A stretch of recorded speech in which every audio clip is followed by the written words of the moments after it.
Di sebalik segala mungkin ketegangan politik yang kita saksikan sejak beberapa minggu yang lepas sudah pun sedikit surut, tapi escapism itu satu perkara yang sangat baik dan sangat kita alu-alukan, dan antara escapism perkara yang kita boleh lihat untuk kita berasa lebih bebas daripada segala kerisauan dan juga dugaan sekarang di waktu pandemik ini adalah sukan. Seusai Olimpik Tokyo 2020 tempoh hari, ini kita berdepan juga dengan Paralimpik 2020 dan sudah tentu semua sedia tahu berkenaan dengan kes dan kontroversi yang melibatkan atlet negara Ziyad Zulkifli.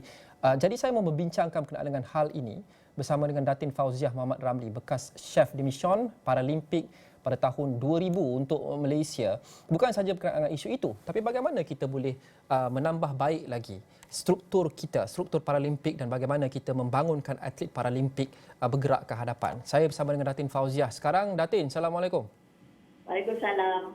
Datin, sebelum kita menyentuh berkenaan dengan apa yang kita boleh lakukan dalam jangka masa panjang untuk menambah baik kualiti atlet kita dan juga bagaimana kita memberikan ganjaran dan melatih atlet-atlet Paralimpik, saya ingin juga mendapatkan perspektif Datin berkenaan dengan kontroversi baru-baru ini yang melibatkan Ziyad Zulkifli.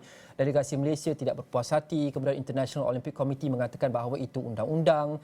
I wonder, Datin, apa Datin punya respon Datin berkenaan dengan hal ini? Apa perspektif dan pendapat Datin?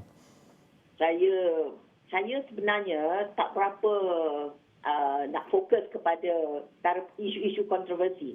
Sebab terlalu ramai sangat orang netizen dan sebagainya memberi berbagai-bagai komen dan sebagainya. Jadi saya prefer, you kata tadi, escapism.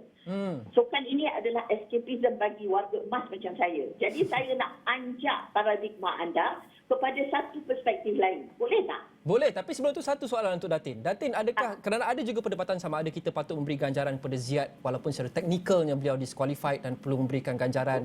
Dan apa saja hadiah yang kita berikan kepada atlet jika mereka memang menang pingat. Adakah Datin setuju dengan itu atau tidak? Saya setuju 100%. Okey. Sebab mereka walau bagaimanapun telah mengharumkan nama negara. Itu pandangan saya, personal. Okey, Datin, sejak 1972 tak silap saya, Datin mungkin boleh betulkan saya, penyertaan Malaysia di Sukan Paralimpik bermula 1972. In the whole of that period, dalam tempoh itu sehingga ke kali ini kita sudah memenangi 4 emas, 4 perak dan 6 gangsa sejak kira-kira 40 tahun lepas. Bagaimana kita menambah baik kualiti partisipasi kita, penyertaan kita dalam Paralimpik ini? Biar saya cerita dulu tentang bagaimana saya terlibat. Saya bukannya seorang atlet, saya bukannya pegawai sukan, tetapi saya merupakan seorang pengadvocate untuk OKU secara umum. Jadi pada tahun 2000 itu, tiba-tiba masa itu saya bekerja sebagai ketua pengarah bahagian undang-undang di JPN. Dan tiba-tiba saya dapat phone call daripada pengurusi Paralimpik, Persatuan Paralimpik masa itu, Majlis Paralimpik Malaysia, Datuk Fauzi. Dia panggil saya dan dia kata dia nak offer saya untuk jadi chef de mission. Of course, saya grab the opportunity sebab saya sangat menyayangi OKU secara umum. Jadi bila saya pergi ke sana, biar saya cerita sikit. Ini sangat penting untuk difahami oleh rakyat Malaysia.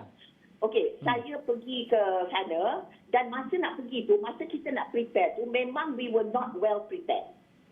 Sebab masa tu tidak ada satu program jangka panjang untuk melatih atlet kita. Masa tu Paralimpik ini di bawah Kementerian Perpaduan Negara dan Pembangunan Masyarakat. Ia adalah sebahagian daripada program di bawah Jabatan Kebajikan Masyarakat. Jadi atlet itu tak ada program yang berpanjangan, latihan yang berpanjangan. Jadi masa kita pergi tu, we were not very well prepared. Lepas tu masa di sana kita tak menang apa pun. Tetapi yang pentingnya yang saya nak tekankan di sini ialah bukanlah saya riak ataupun tunjuk terhadap diri saya, tetapi masa di sana I managed to bring di TV, masa tu tunjuk bersama dengan saya, dan setiap malam saya pastikan coach atau manager atau official bercakap dan juga atlet bercakap kepada rakyat Malaysia, prime time news pukul 8 malam, TV 7 masa tu. Lepas tu, masa last kali tu, saya sendiri bercakap. Saya kata saya mesti menyatakan dengan tegas bahawa this is high performance sport. It is not a kebajikan issue. Saya mencadangkan dengan loud and clear, saya cadangkan kepada kerajaan supaya sukan ini dipindahkan kepada Kementerian Belia dan Sukan dan diletakkan di bawah Majlis Sukan Negara. Adakah Datin merasakan bahawa ketika itu mereka memandang Paralimpik ini sebagai lebih kepada kebajikan berbanding sukan yang sebenar-benarnya? Of course. Because sebelum itu, saya juga jadi chef di mission untuk sukan Tastic, Asia and Pacific. Itu back to back dengan Asian Games. Masa ketika itu pun, saya menghadapi banyak masalah dari segi keuangan. Nak dapat duit, nak beli uniform pun masa itu nak pergi ke Sydney, Australia tu pun, nak minta duit, nak beli uniform pun tak ada duit. Sampai kami dapat sponsor daripada Giansing. Adakah pada ketika itu masalah ini juga dihadapi oleh pasukan Olimpik atau Paralimpik sahaja? Saya tak nak komen. Sebab apa? Saya memperjuangkan OKU. Saya tahu masa tu MSN banyak duit. Majlis Sukan Negara masa tu banyak duit. Itulah sebabnya saya menyuarakan dengan tegas. Sukan ini perlu dipindahkan. Dia bukan kebajikan. Dia high performance sport. Dan lihat, after that, 20 years, 20 years sekarang kita nombor 52 out of 162 countries. Bukankah itu satu achievement? Masa saya balik daripada Bangkok untuk Sukan Pasifik tu, kami bawa banyak medal masa tu. Pasal itu Asia and Pacific, bukannya dunia ya. Yeah.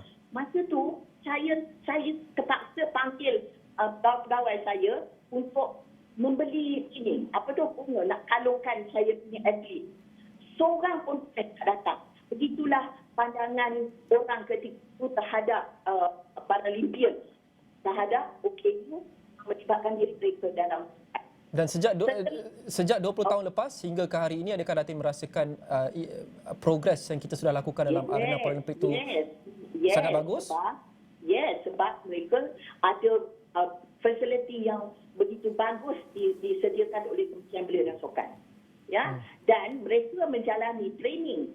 Kalau masa saya di Sydney tu, saya dapat bercakap dengan chef division negara-negara lain. Mereka training 3 tahun. Kita training 6 bulan. Jadi memang jauh sangat ketinggalan kita ketika itu. Dan sekarang saya sangat gembira bila saya dengar hari ini pun kita dah ada 1 gold, 2 silver. Esok Jiwang akan bertanding final untuk long jump. Right? Jadi saya betul-betul menghargai apa yang telah dibuatkan oleh Majlis Sukan Negara yang Belia dan Sukan terhadap mereka. Jangan, kita kena ada satu konsep inclusiveness, okay, dalam kita menyantuni OKU, tak kira lah dalam bidang apa. Okay? Melihat kepada penambahbaikan yang sudah pun kita catatkan sejak 2 dekad lepas, sejak Datin menjadi chef de mission pada tahun 2000, kita alu-alukan penambahbaikan itu, improvements itu. Adakah Datin merasakan kita satu berada on the right track, dan pada masa yang sama, dua, apa lagi yang kita boleh tambah baik untuk membangunkan arena Paralimpik Malaysia? Okey, kita harus ada satu program jangka panjang. Okay, the next 4 years, kita kena ada, balik aja ni kita kena plan dah. Majlis Sukan Negara dan Kementerian Belia dan Sukan kena plan dari sekarang.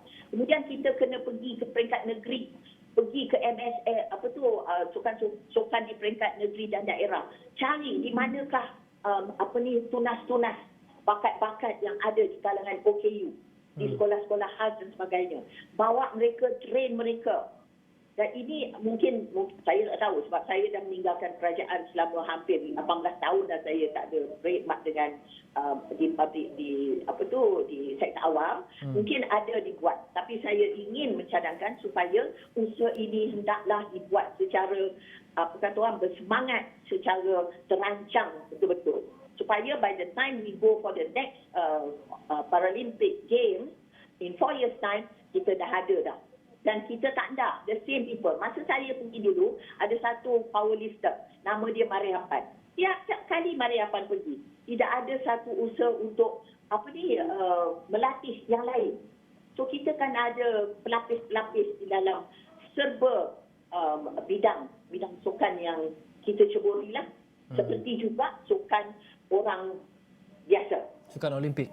Baik, terima kasih Datin Fauziah Muhammad Ramli, bekas chef de mission untuk Malaysia, chef de mission Paralimpik pada tahun 2000. Terima kasih Datin.